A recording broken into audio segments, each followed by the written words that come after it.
Glória a Deus. Vamos ler a palavra do Senhor que se encontra em Mateus 25. Se quiser me acompanhar na sua Bíblia, e eu vou ler para ganhar nos tempos. Então, o reino do céu será semelhante a 10 virgens que, tomando as suas lâmpadas, saíram ao encontro do esposo. E 5 delas eram prudentes e 5 loucas. As loucas, tomando as suas lâmpadas, não levaram azeite consigo, mas as prudentes levaram azeite em suas vasilhas com as lâmpadas. Entretanto, tardando o esposo, tosquejaram, todas e adormeceram. Mas, à meia-noite, ouviu-se um clamor. Aí vem o esposo, sai ao encontro. Então, todas aquelas virgens se levantaram e prepararam as suas lâmpadas. E as loucas disseram às prudentes: dai-nos o vosso azeite, porque as nossas lâmpadas se apagaram. Vou ler só até aqui. Glória a Deus, aleluia.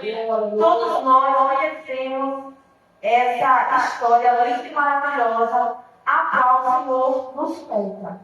Aleluia. Mas antes disso, eu quero ir lá para o tempo a qual nosso Deus, nosso Criador, Ele criou aqui, o Jardim do Éden, todo ser vivente, criou Adão e criou Eva, né?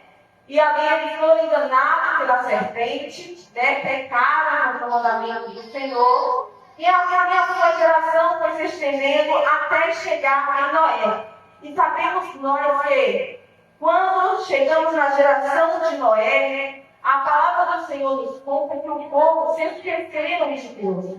O povo parou de adorar a Deus. O povo parou de clamar. O povo se esqueceu de tudo quanto o Senhor tinha feito para o povo. E ali o povo começou a viver as suas vontades, os seus prazeres. E o Senhor ele ficou muito triste. Porque Deus ele nos criou para adorá-lo, para obedecermos os seus estatutos e os seus mandamentos. Aleluia! E o povo não queria mais isso. O povo se esqueceu, o povo adorava os seus próprios deuses. Por quê? Porque Deus, ninguém podia ver Deus, né? E as pessoas ali separadas, né? Que Moisés disse que Deus passava ali as ordenanças para ele, e ele levava para o povo, né? Mas ali, quando não tinha ninguém para levar algo para aquele povo, o povo ficava perturbado, o povo se entristecia, ia atrás de bezerro de choro, ia atrás de estátua para adorar, e o Senhor ficava muito triste. E o Senhor chegou para Noé e falou: olha, Noé, constrói uma arca, porque eu vou destruir a terra, porque o povo está desobedecendo as minhas palavras. E assim, Noé começou a fazer a arca. Só que aquele tempo em que Noé começou a fazer a arca, era um tempo que estava seco, era um tempo que não havia mais chuva. Aleluia. Então o povo começou a zombar de Noé. O povo começou a dizer: você está louco, olha a servidão que este ano. E quem sabe ali Noé já estava quase com a arca pronta. E eu creio que o povo ali zombava dele: cadê a chuva? Cadê a chuva? E não é diferente de nossos tempos. Estamos pregando, estamos falando: Jesus está voltando. Jesus irá voltar. Muitos olham para a nossa cara, vamos olhar para a cara de Noé e dizer: cadê? Essa conversa é muito antiga. Vai voltar nada. Mas ele vai voltar.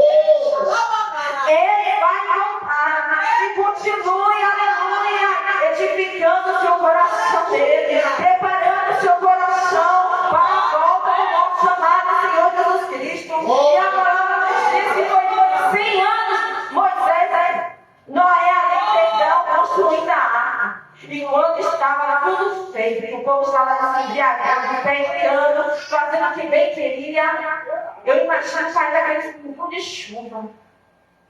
E eu imagino ali aquele povo começando a dizer: olha, é chuva. E quem sabe eles se lembraram do que Noé falou.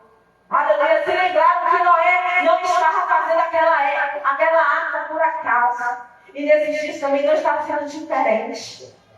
Os pneus da chuva estão aí, Noé, profecia se cumprindo. Aleluia. Tudo que a nossa Bíblia relata, do início ao fim, tudo que os profetas profetizou e falou, a gente está vendo aí. Tudo, tintim por tintim. Antes, aleluia, da ciência descobrir, aleluia, na Bíblia já está escrito. E o que me chama a atenção é que nós, seres humanos, acreditamos em geografia, história, ciência, matemática, que é feita por mão de homem, mas quando se trata da palavra, a gente não quer acreditar. A gente quer rejeitar. Mas sabe por que muitos rejeitam? Porque é verdade, é rejeito. São coisas que tiram de nós, aleluia, os nossos interesses. É renúncia. Porque se essa Bíblia aqui tivesse tudo escrito, tudo que a gente quisesse fazer, eu acho que ela ficaria no lugar do celular na nossa casa. Eu acho que se na Bíblia aqui tivesse tudo, ensinando tudo que a nossa carne gosta, seria mais fácil ficar com ela 24 horas. Mas sabe por quê? Temos dificuldade de falar isso? Porque a nossa carne é fraca. Aleluia. E a palavra nos conta que teve dilúvio. E muitas pessoas ali morreram. E Noé, que deu ouvido à voz de Deus, salvou a sua casa, a sua família. Quando a gente dá ouvido à voz do Senhor, quando a gente faz conforme Ele manda, há livramento para a nossa casa, há livramento para os nossos. Aleluia. Noé ali não olhou para a terra seca, Noé não olhou para os galhos secos, ele ouviu a voz do Todo-Poderoso, que teve poder para criar os céus e a terra.